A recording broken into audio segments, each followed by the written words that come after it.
Segundo livro de Reis, capítulo 18, versículo 13, diz assim: porém, no ano 14º do rei Ezequias, subiu Senaqueribe, rei da Assíria, contra todas as cidades fortificadas de Judá, e as tomou. Podeis assentar.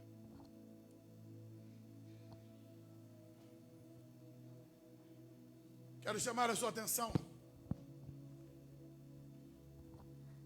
para tudo aquilo que Deus quer ministrar na nossa vida, no nosso coração. Tenho repetidas vezes dito aqui que temos um mundo paralelo, que é o mundo espiritual. Um mundo de batalha, de guerra, de peleja. E o mundo espiritual não está alheio ao mundo material, e nem o mundo material alheio ao mundo espiritual. Essas duas coisas estão aconjuntadas, estão interligadas, interfere-se um sobre o outro.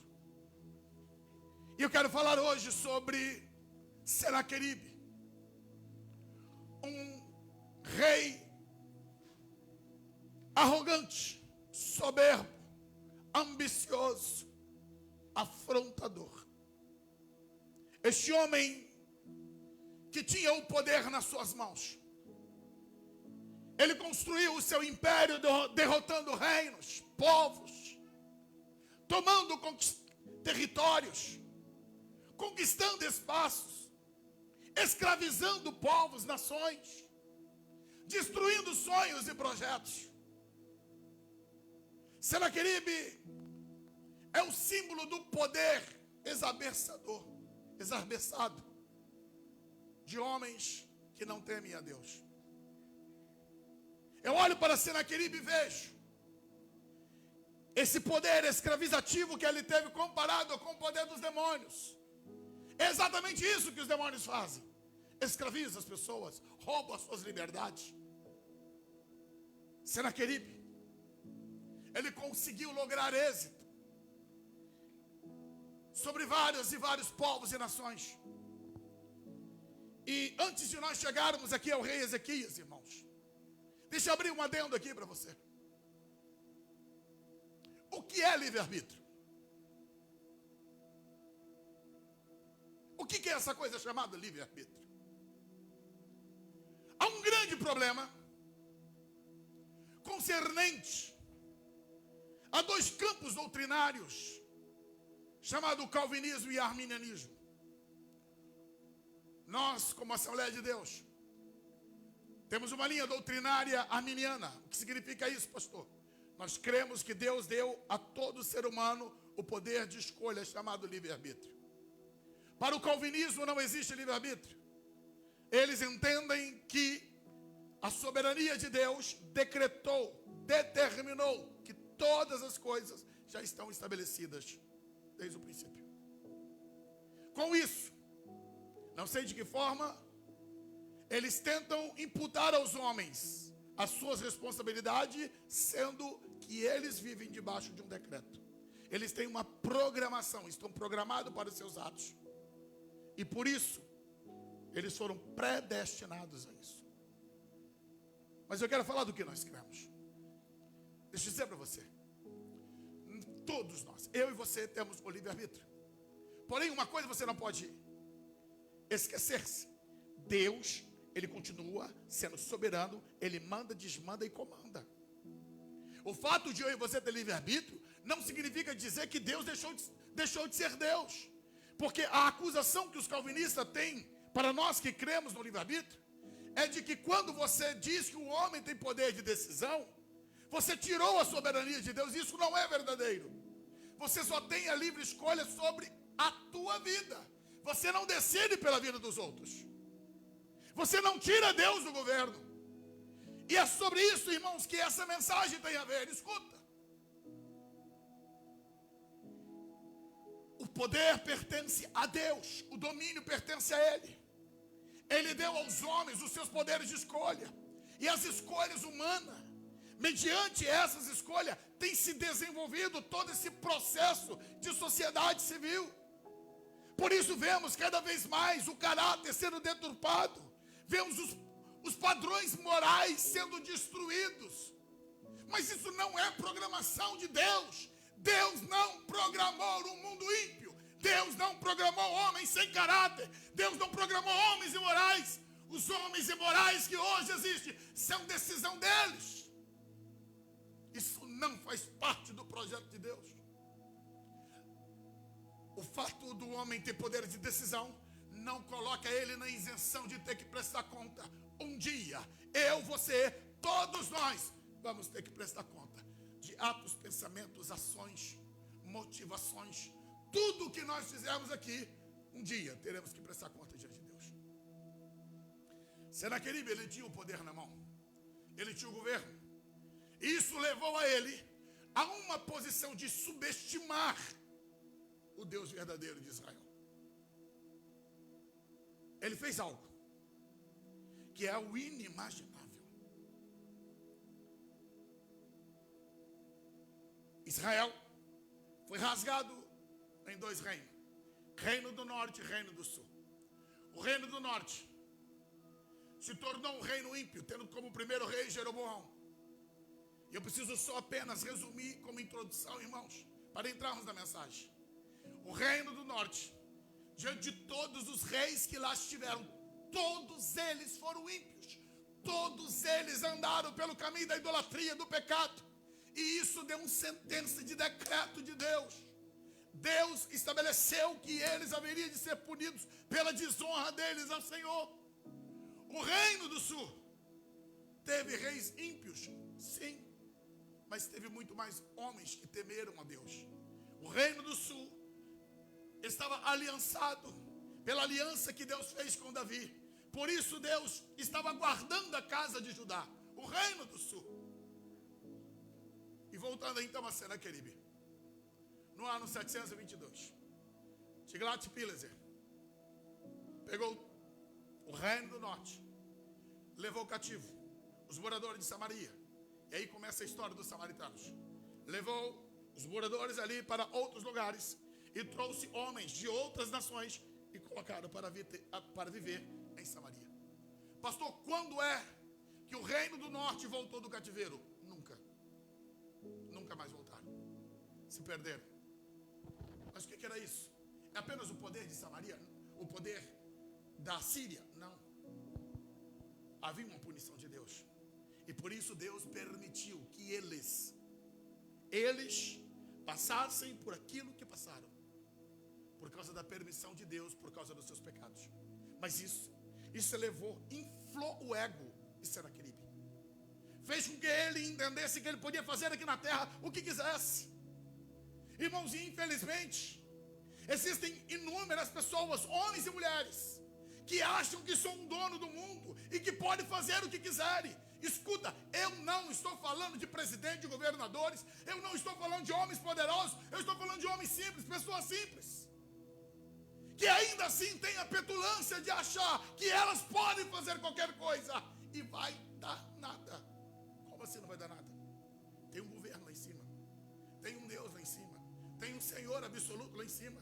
Ai daqueles que tentam afrontar Deus, que tentam afrontar a palavra de Deus. Temos visto na história quantos e quantos que têm se quebrado por causa da afronta contra Deus. Senaqueribe, esse homem que no apogeu da Assíria, e ele desce conquistando os povos aos redores. E diz a Bíblia que ele então chega até Jerusalém. Ele chega até o reino do sul. E diz a palavra aqui que no ano 14º do rei Ezequias, subiu Senaqueribe, rei da Síria, contra toda a cidade de Judá e as tomou. Eu preciso voltar um pouquinho para o verso 3. Quando nós olhamos para a história dos homens, irmãos, nós temos a oportunidade de aprender. Ezequias é filho de Acás. Acás reinou durante um período de quase 20 anos, se não me falha a memória, 16 anos. Mas escuta uma coisa, foi ímpio, foi mau, sacrificou o seu próprio filho, trouxe a idolatria,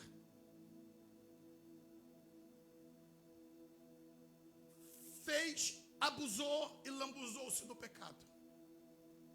E aí Deus pune ele. Nasce Ezequias. Ezequias, aos 25 anos, ele vai assumir o trono.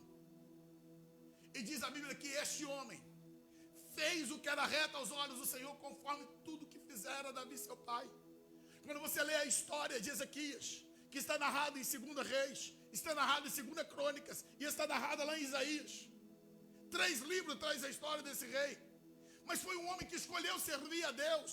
E ele caminhou de maneira em retidão diante do Senhor, apesar de ter um pai ímpio, ter vivido no meio de ímpios. Qual é a tua desculpa para você não endireitar as tuas veredas? Qual é a tua desculpa para você não buscar a Deus? Não vale, irmãos. Não vale nós dizermos, olha, eu sou assim por causa do meu pai e da minha mãe. Eu sou assim por causa do habitat, por causa das pessoas que eu convivi. Me ensinaram assim. Você não é escravo do teu passado. Você é escravo do teu passado se você quiser. Tem um poder que rompe, que quebra o poder do passado, que te faz viver novidade de vida. A Bíblia diz que o Evangelho é poder de Deus para a salvação de todos aqueles que creem. Você pode ter nascido em um lar que foi preso pela bebida, pelas drogas. Você não é obrigado a viver debaixo dessa escravidão. Se você veio de um lar de adultério, de prostituição, você não é obrigado a viver debaixo dessa maldição. Há um poder de Deus que quebra, que estraçalha todas essas coisas. É uma questão de você decidir, Deus, eu quero viver uma vida diferente. Eu quero ser um homem diferente. Eu quero ser uma mulher diferente. Foi isso que Ezequias decidiu. Eu quero fazer a vontade de Deus. Eu quero viver para Deus.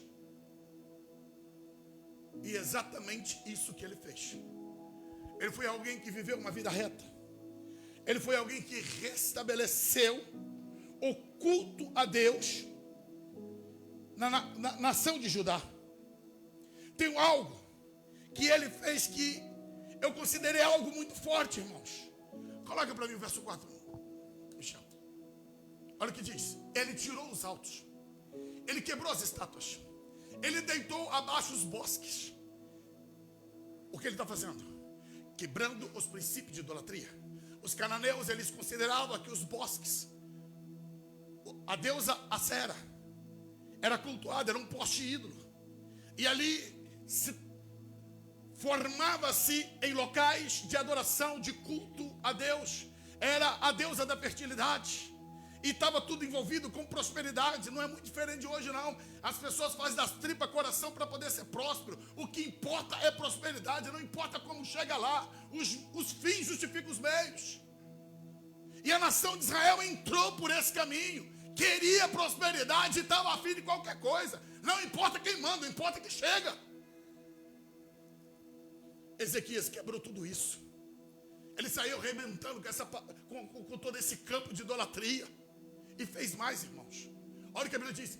Fez em pedaços a serpente de metal que Moisés fizera. Enquanto eu olhava para esse texto, eu estava relembrando e analisando, falei, meu Deus, escuta, talvez você não consiga lembrar, mas houve um momento no deserto que o povo pecou contra Deus. Deus trouxe sobre eles serpentes abrasadoras no deserto. E a serpente picava as pessoas e elas morriam com a picada da serpente. E o povo clamou a Deus. Então Moisés foi orientado por Deus para que fizesse uma serpente de bronze, colocasse numa haste e colocasse visível. E foi dito, então, todos aqueles que olhassem para aquela serpente de bronze, seriam curados da picada do veneno das serpentes abrasadoras. O próprio Jesus, em João capítulo 3, diz, assim como Moisés levantou a serpente no deserto, importa que o Filho do Homem também seja levantado. Sim, a serpente foi levantada por Moisés, mas não como um campo de idolatria. Ela tinha um propósito, ela tinha um fim apenas. de pela fé as pessoas serem alcançadas. Coloca para mim, Evangelho de João, capítulo 3, versículo 14. Olha quando Jesus fala sobre isso. Como Moisés levantou a serpente no deserto, assim importa que o Filho do Homem seja levantado. Ali era apenas uma simbologia que Deus queria mostrar. Uma serpente abrasadora que picava. Ao olhar para uma serpente de bronze, eles seriam curados.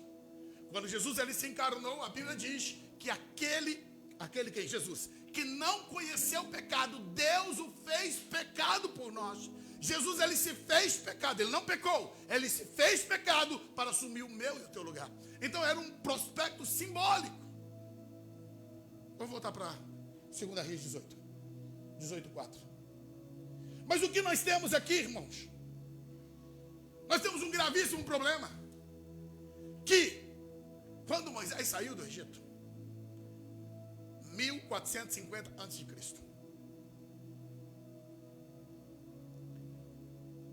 eles estão no deserto. O rei Ezequias, ele está no ano 700 a.C. Opa, nós estamos falando de 7 séculos, irmãos. Escuta. 7 séculos que essa serpente de bronze esteve ali, criando idolatria, plantando um antro de culto que Deus não estabeleceu. Isso no meio da nação judaica. Olha quantos reis que passaram. Olha quantos juízes que Israel teve. E ficou enrustido, encoberto. E é exatamente Ezequias que vai quebrar, destruir essa serpente de metal. E eu preciso dizer para você, nós temos 2000 anos de evangelho. Tem muito crente com coisa encoberta dentro do coração, que precisa quebrar, despedaçar. No teu coração só tem que ter um trono, só pode ter um Senhor. E o senhorio tem que ser o senhorio de Cristo Jesus. Não pode ter espaço no nosso coração para outros deuses. Jesus disse, ninguém pode servir a dois senhores. Por isso ele exige de mim e de você renúncia plena, total, absoluta. Ele não se deu por metade por nós. Por isso, ele exige que você se entregue por inteiro, por completo. 7 séculos depois, lá está Ezequias quebrando e despedaçando essa idolatria. Mas, irmãos, toda essa reforma que Ezequias, ele faz, ele produz. Coloca o 5. O Senhor Deus, no Senhor Deus de Israel, ele confiou. De maneira que depois dele não houve quem fosse semelhante entre todos os reis de Judá, nem entre os que foram antes dele. Esse homem consegue um testemunho de Deus. E eu vou repetir o que eu já disse, irmãos. Não tinha referência familiar. Eu tenho ensinado aos pais aqui. Eu tenho dito, as crianças estão atrás. Eu gosto quando os maiores ficam aqui dentro, porque elas estão na idade para ouvir a palavra. Eu tenho repetidas vezes dito, pai e mãe, você é responsável por ensinar teu filho. Ensina o menino no caminho que deve andar. Sim, meu papel, teu papel é esse. Eu criei 3 filhos, está aqui meu bebê, minha caçula.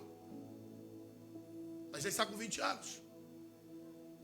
E investi plenamente, completamente na vida dos meus filhos.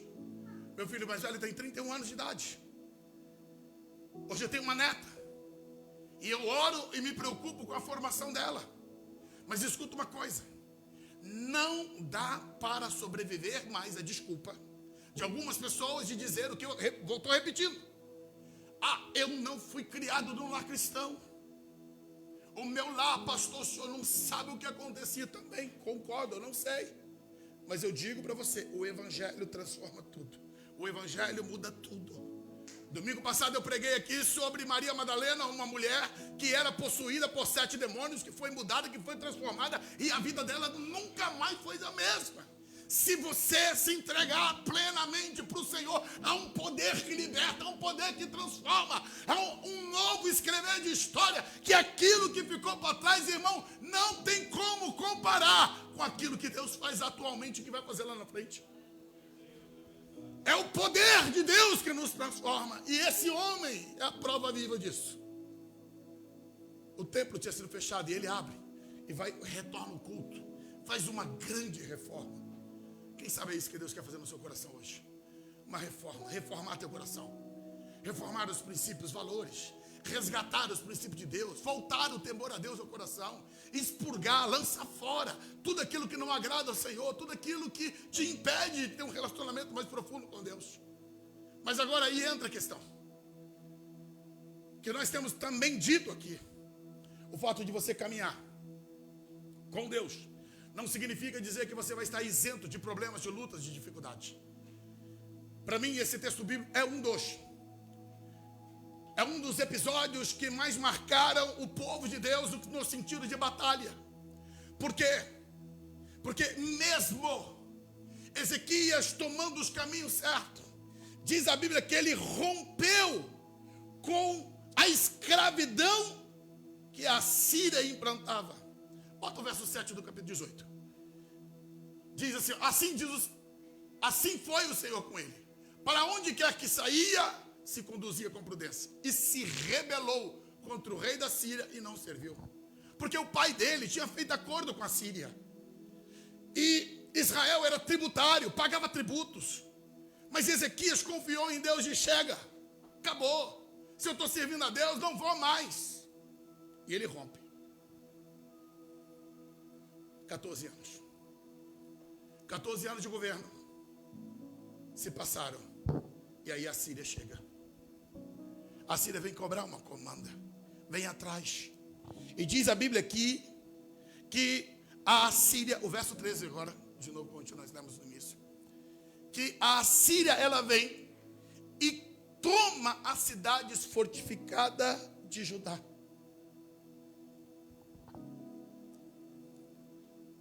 Ezequias, ele fica na capital, Jerusalém.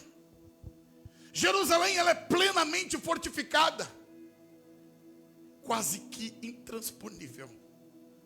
Não tem como entrar. Tem alguns detalhes que, se você ler da história de Ezequias, você vai se surpreender. Ezequias criou um túnel para desviar as águas e para que ali no tanque de Siloé recebesse as águas, para que o inimigo não tivesse água. Ele escavou na rocha mais de 500 metros de rocha. Ele fortificou e redobrou a fortificação da cidade. Ele fez o que pôde. Só que tem uma coisa, irmãos, existem coisas que vai além do nosso alcance. E eu e você precisamos, a tua parte, a minha parte, nós temos que fazer. Não dá para você sentar e esperar o mundo desabar e dizer: Deus vai fazer.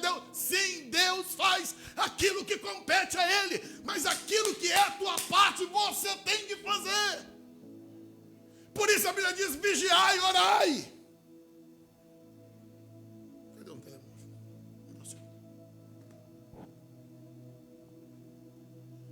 O seu telemóvel, ele pertence a você. Não espere Deus desligar ele para você. Não espere Deus apagar os sites que você visita. Não espere Deus apagar as coisas que você está olhando, porque a mão é tua. Quem tem que apagar é você. Quem faz as escolhas é você. E infelizmente o telemóvel está destruindo homens e mulheres. É uma decisão que você tem que tomar. Não é Deus que vai descer no teu quarto. Não é Deus que vai chegar no teu cantinho, que vai fazer você mudar aquilo que você digita no seu computador, no que você fala com as pessoas. Isso é você. Ezequias fez aquilo que competia a ele. Aquilo que era parte dele, ele fez. Você tem que romper com o pecado. Você tem que fortificar teu coração. Você tem que fortalecer a tua vida. Só que isso não foi suficiente. Humanamente isso dava o tranco para alguns dias. E diz a Bíblia aqui que Ezequias, ele é afrontado pelo rei Senaqueribe.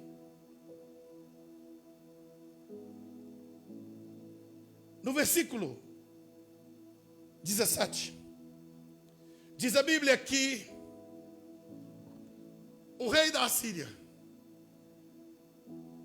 ele enviou para Jerusalém 3 homens: Tartã, Rabsaques e Rabsaque.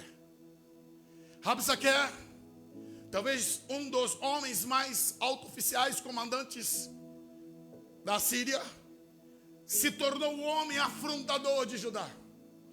Queridos, esse homem, ele bradou injúrias, mentiras, afrontou a Deus, a Ezequias. Não temos tempo para ler toda a sua afronta, mas a tentativa deles era intimidar. Quero observar alguns detalhes. Bota o 18, rapidinho, vamos tentar observar aqui. Chamaram o rei. Aí o rei manda os seus comissários. Vira 19. Rabsaque disse: olha, vão lá dizer para Ezequias assim, olha, assim diz o grande rei. Entenda? Já começa com intimidação. Assim diz o grande rei, o rei da Síria. Que confiança é essa que você te estriba? Você está confiando em que, homem? Está pensando que é quem? Dizes tu, porém são palavras só de lábios. Há conselho e poder para a guerra. Em quem, pois, agora confias? Que contra mim te rebelas? Rabsaque está dizendo: você está pensando que você é quem, rapaz, para rebelar contra a Síria? Você está pensando que quem é você para conseguir nos afrontar? Vira para mim. Eis que agora tu confias naquele cajado de cana quebrada do Egito, na qual se alguém se encostar, entrar-lhe-á pela mão e a furará. Assim é Faraó, rei do Egito, e para todos aquele que nele confia. O Egito era um aliado de Judá. E Rabsaque está dizendo: se você confiar nele, é como nada. Vira o 22. Agora ele já começa a mexer com outra coisa. Aí ele diz: se porém me disserdes que é no Senhor nosso Deus que confiamos, porventura é esse aquele cujos altos e cujos altares Ezequias tirou, dizendo a Judá e Jerusalém: perante esse altar vos inclinareis em Jerusalém? Ele agora está afrontando o culto a Deus. Ele está dizendo: olha, ele fez uma reforma aí, tirou os ídolos, tirou os deuses, que eles não entendem nada sobre o Deus verdadeiro. Vira o 23. Ora, pois, olha a afronta. Ora, pois, dá agora reféns a meu senhor, o rei da Síria. Eu vou te dar 2.000 cavalos. Você não tem homem para poder montar nos cavalos que eu te der. Quer mexer com o brio de alguém? Diga que alguém não é homem. Aponta um dedo para o homem e diz: você não é homem. É exatamente isso que Rabsaque está dizendo para eles. Vocês não têm homem para montar nos nossos cavalos. Vira, 24. Como, pois, farias virar o rosto de um só capitão dos menores servos do meu senhor, quando tu confias no Egito por causa dos carros e cavaleiros? Amados, exatamente é isso que ele está fazendo. Ele tem uma narrativa. Ele está tentando intimidar o povo. Está tentando desconstruir a fé, tirar e minar toda a esperança. Está tentando jogar a esperança deles no lixo. Tudo isso que Rabsaque está fazendo, ele está fazendo de cima dos muros, afrontando, tentando intimidar o povo. Mas o que acontece? Os conselheiros do rei tentam pedir para ele: olha, não faça isso. Nós já entendemos o que você está falando. Fale conosco em siríaco. Aí a afronta se torna maior. Sabe por quê? Porque a partir de então, eles vão subir o tom. Verso 27. 26 e 27, desculpa. Eliaquim, filho de Uquias e Sábia Joá, eles disseram a Rabsaque: rogamos-te que fale aos teus servos em siríaco, porque bem o entendemos, e não nos fale em judaico, aos ouvidos do povo que está em cima do muro. O que eles estão pedindo? Eles estão pedindo exatamente isso. Olha, isso é coisa diplomática. Vamos resolver isso de exército para exército. Sabe qual é a resposta? Porém, Rabsaque lhe disse: porventura, mandou-me meu senhor somente ao teu senhor e a ti, para falar essas palavras, e não ante aos homens que estão sentados em cima do muro? Olha a afronta. Para que juntamente convosco comam o seu excremento e beba a sua urina. Eles fazem questão de humilhar. Vocês vão comer os seus próprios excrementos. Vocês vão tomar da própria urina de vocês. Sabe o que acontece? Estão todos eles trancados. Em volta tem um exército enorme.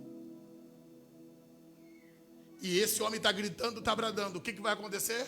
Obviamente, o povo se voltará contra Ezequias, gritando e dizendo: vamos se render, vamos nos entregar. Porque essa é a ação do inimigo, irmãos. É minar a força, é minar a esperança. É fazer com que essas pessoas já caiam exatamente no desespero. Se voltarmos ao verso 25, olha o engodo do inimigo. Agora, pois, subi eu porventura sem o Senhor. Entenda, ele está falando do Deus de Israel. Sem o Senhor contra este lugar para destruir. O Senhor me disse: sobre contra essa terra e destraia. Cuidado, cuidado com as profetadas da vida. Cuidado com assim diz o Senhor. Cuidado com a palavra que dizem que é Deus falando. Aqui está esse homem dizendo: olha, Deus me mandou vir aqui destruir essa cidade. Deus não está nesse negócio. Tenha discernimento, irmão. Nem tudo que é dito assim diz o Senhor significa que vem do Senhor. Nós, como povo de Deus, temos que ter discernimento. Quando é que Deus está falando? Quando é que é a carne? Quando é que é o inimigo? Quando é que é o diabo? Você não pode sair ouvindo todas as vozes e considerar que isso é a voz de Deus. Toda a tentativa deles é de criar no meio do povo a confusão contra o seu próprio rei. O verso 31 diz assim: ele brada para o povo: não deis ouvido a Ezequias, porque assim diz o rei da Síria: contratai comigo por presente, saí a mim, coma cada um da sua vide, da sua figueira, beba cada um da sua água, da sua cisterna. Sabe o que ele está fazendo? Está fazendo a proposta para o povo: vem, me segue, vocês vão ter comida, vocês vão ter água. Vocês só estão em aperto porque vocês querem. Se vocês abandonarem Ezequias, eu tenho tudo que vocês precisam. Escuta, igreja. Quantas pessoas que estão cedendo às propostas de Satanás. A pessoa está na igreja, está passando aperto, está passando a prova. E aí o inimigo fica dizendo: olha, se você for por mundo, se você deixar Jesus, não vai te faltar nada. Lá no mundo você vai ser feliz. Você faz isso, faz aquilo, você é livre. Você vai curtir. É a proposta do diabo. É a proposta de Satanás, que está gritando para o povo para abandonar seu Deus, para abandonar o projeto do Senhor. Irmãos, para fecharmos esse ponto, bota o verso 33. Ele está gritando ali, dizendo: olha, porventura, os deuses das nações puderam livrar cada um a sua terra das mãos do rei da Síria. Eles querem intimidar o povo de Deus, dizendo: olha, nenhuma das nações que tinham os seus cultos conseguiram se safar. Por quê?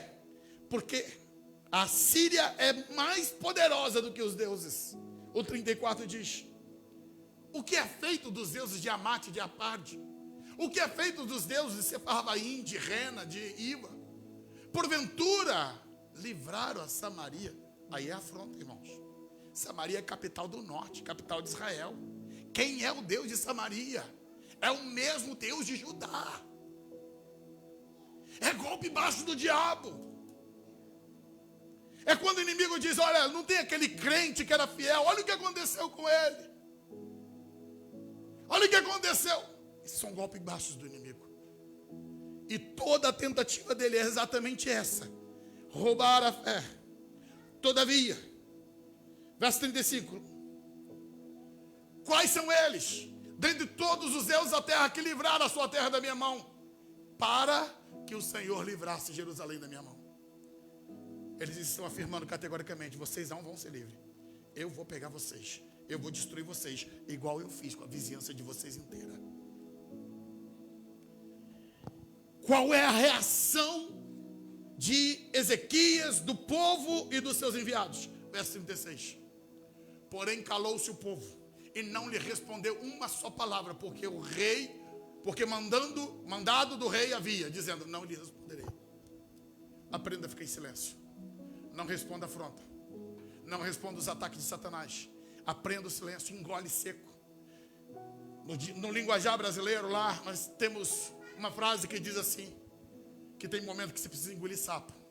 Mas eu vou dizer para você, na caminhada cristã, tem hora que você não tem que engolir sapo não, meu irmão. Você vai ter que engolir elefante.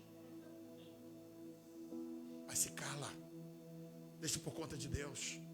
Ele sabe como trabalhar, Ele sabe como fazer. Não responda às afrontas de Satanás, do reino das trevas. O povo calou-se. Não respondeu uma só palavra, apenas o silêncio. 19:1 diz a Bíblia que Ezequias, ele faz assim, olha, tendo Ezequias ouvido isso, ele rasgou suas vestes, se cobriu de saco e entrou na casa do Senhor. Vai fazer o quê? Eu só tenho um lugar para buscar, é Deus. E Ezequias vai diante de Deus, ele se cobre de pano de saco. Ele vai se humilhar, ele vai se rasgar diante de Deus. Verso 2, então enviou Eliaquim, o mordomo, o escriba e os anciãos do sacerdote, cobridos de sacos, ao profeta Isaías. Ele foi lá dizer, olha Isaías, a coisa está feia. Vira o 3. Olha a expressão do rei. Esse dia é dia de angústia, de vituperação, quer dizer, de vergonha. É dia de blasfêmia. Porque os filhos chegaram ao parto e não há força para dar luz. Olha a expressão forte. Ele está dizendo, chegou o momento do neném nascer. A mãe não tem força para que a criança nasça. É esse estado de aflição que Ezequias está descrevendo. Profeta, nós estamos aqui sem saber o que fazer. Verso 4. E ele apela, bem pode ser que o Senhor teu Deus ouça todas as palavras de Rabsaque, a quem enviou o seu Senhor, o rei da Síria, para afrontar o Deus vivo, para vituperá-lo. Ele está dizendo, olha, quem sabe Deus ouviu. Sim, Deus ouviu, queridos. Deus ouviu. E a Bíblia diz que Deus envia uma resposta para Isaías no verso 6. Isaías mandou dizer para o rei, assim direis a vosso Senhor, assim diz o Senhor, não temas as palavras que ouviste, com as quais os servos do rei da Síria me blasfemaram. Vira. Eis que porém nele um espírito e ele ouvirá um rumor. Vai voltar para a sua terra, a espada o farei cair na sua terra. Vai, tranquiliza. Tranquiliza teu coração. Mas você pensa que está acabado só porque recebeu uma palavra? Não, irmãos. Ainda houve as outras retaliações. A Bíblia diz que foi-se enviado cartas. O rei da Síria, no capítulo 19, versículo 10, diz a Bíblia que ele envia então uma carta dizendo, não te engane o teu Deus, em quem confias, dizendo, Jerusalém não será entregue.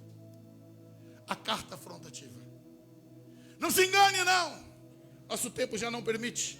Mas olha o que Ezequias faz.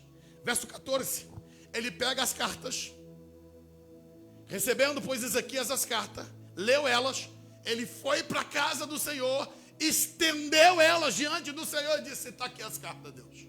Está aqui a afronta, Deus. Olha como eles estão me afrontando. Olha o que eles estão dizendo, Deus. Ezequias está no rumo certo, no lugar certo, esperando em Deus, para que Deus levantasse em favor do seu povo. Aí então, Deus vai lá e fala com o profeta Isaías, e manda uma resposta para o rei que está lá no templo. Deus responde para ele. Diz a Bíblia, já não dá para lermos tudo, irmão, bota o 28. Olha o que Deus fala para o rei. Por causa do teu furor contra mim, e porque a tua revolta subiu aos meus ouvidos. Deus está dizendo, eu ouvi. Eu vou pôr um anzol no nariz dele. Eu vou colocar meu freio nos lábios dele e vou fazer ele voltar pelo caminho por onde ele veio. Deus está garantindo e dizer, eu entrei com a minha providência. Bota o 32, 33. Portanto, assim diz o Senhor acerca do rei da Síria, não entrará nessa cidade, nem lançará nela flecha alguma, tampouco virá perante ela com escudo, nem levantará contra ela trincheira alguma. pelo caminho por onde vier, por ele voltará, porém nessa cidade não entrará. É essa a palavra que o rei recebe. A palavra é essa: não vai entrar. Tranquiliza teu coração, descansa. Deus está dizendo: eu não vou deixar ele entrar, não importa o plano dele. Bota o 34. Por que Deus está dizendo isso? Porque eu amparei essa cidade para livrar, por amor de mim e por amor do meu servo Davi. Deus está dizendo: não entra. Queridos, a porta que Deus fecha, ninguém abre. Se ele disser que não faz, não sai do lugar. Mas peraí, pastor, tem uma multidão em volta, tem soldado, tem os melhores. Se você ler a história, leia o capítulo 18, 19, 20, que você vai entender o que eu estou dizendo. Tem um exército inteiro lá em volta. Como é que vai acontecer? Deus então entra com a providência. Diz a Bíblia, no verso 35, que naquela noite, naquela mesma noite que as cartas chegaram, Deus então não enviou um exército, irmãos. Deus mandou só um anjo. Um só. E esse anjo desce. E ele vai lá no arraial dos assírios. E feriu no arraial dos assírios 185 mil soldados. Em uma noite só. Aquele arraial que estava ali para destruir se transforma em um bando de cadáveres, de mortos, porque afrontaram Deus. E é interessante que o anjo não mata Senaqueribe. O anjo não destrói ele. Sabe por quê? Porque ele tinha que ver o que Deus estava fazendo. Escuta, essa guerra não é tua, essa guerra pertence ao Senhor. Não se intimide. Não permita que o teu coração fique vivenciado em meio a tragédias daquilo que te cerca. Acalma o teu coração. Saiba que tem um Deus no céu. A Bíblia diz que o anjo do Senhor acampa ao redor daqueles que o temem e os livra do mal. Tem um Deus que guarda a sua igreja. Tem um Deus que guarda o seu povo. Tem um Deus que cuida de nós. Um anjo apenas foi suficiente para matar todo o exército de Senaqueribe. Diz a Bíblia que quando ele acordou pela manhã, quando ele se desperta, segundo Crônicas, no capítulo 32, que também descreve todo esse fato que é narrado aqui, no verso 21, diz a Bíblia assim: então o Senhor enviou um anjo que destruiu todos os homens valentes, os líderes, os capitães, no arraial do rei da Síria, e envergonhado voltou à sua terra. Cadê o grandão? Cadê o grandão que disse que ninguém pegava ele? Que ninguém poderia resistir a ele? Agora, ele tem que, envergonhado, voltar para sua terra. E diz a Bíblia que ele entra lá na casa do seu Deus, Nisrod. Talvez estava ele lá, quem sabe, questionando o porquê da derrota. E diz a Bíblia que os seus próprios filhos entraram e mataram ele à espada. Se coloca de pé. Quer demonstrar louvor? Eu queria que você fechasse seus olhos agora. Eu não sei qual é a batalha que você está enfrentando. Eu não sei quais são as afrontas que você tem vivido. Eu não sei o que tem ocorrido com você. Mas eu quero dizer para você que tem um Deus no céu que te contempla. Tem um Deus no céu que te vê. Há um Deus no céu que assiste todas as coisas. Aquilo que Senaqueribe fazia não estava oculto dos olhos do Senhor. É importante você entender. Deus batalha as nossas pelejas. Deus, ele entra na guerra por nós. Nós só temos que manter o nosso coração fiel a Ele. Fiel a Ele. Não abra mão da tua fidelidade. Não abra mão do teu compromisso. Não abra mão da sua relação com Deus. Feche seus olhos agora. Eu quero perguntar se tem alguém que ainda não entregou a vida para Jesus, que está desviado do Evangelho. Hoje Jesus está te chamando. Se você está afastado do Evangelho, hoje é o dia da reconciliação. É o momento que Deus está te chamando para você retornar para os braços dele. Se tem alguém ainda que não entregou a vida para Jesus, que você ainda não assumiu um compromisso com Cristo, é hoje. Hoje Jesus está te chamando. Tem alguém entre nós que adentrou as portas desse templo, que está afastado, que ainda não entregou a vida para Jesus. Hoje é o teu momento. Hoje Jesus te chama. Ele quer te abraçar. Ele quer mudar a tua vida. Ele quer escrever o teu nome no livro da vida e quer trazer uma nova esperança para ti, trazer para você novidade de vida. Tem alguém? Aqueles que nos assistem através das redes sociais. Jesus, ele está com você onde você estiver, seja na sua casa, no seu trabalho, no seu carro, não importa onde você esteja. O mesmo Jesus que está aqui, ele está aí porque ele é onipresente. E se você hoje entregar a tua vida ao Senhor, a Bíblia diz: entrega o teu caminho ao Senhor, confia nele e o mais ele fará. Ele tem o poder de mudar o teu coração e a tua vida. A igreja permanece com seus olhos fechados. Eu queria perguntar para você, quem entrou aqui dentro abatido, talvez como Ezequias, gritando e dizendo: Deus, o Senhor está vendo tudo. Senhor, eu não aguento a luta, eu não aguento essa prova. Senhor, está difícil demais. Hoje Deus quer trazer esperança ao teu coração. Ele quer renovar a tua fé. Ele está dizendo: nenhuma flecha vai te atingir, não vai adentrar, não vai te derrubar. Você tem dono, você pertence ao Senhor. Se você precisa de oração, vem aqui à frente, nós queremos orar com você.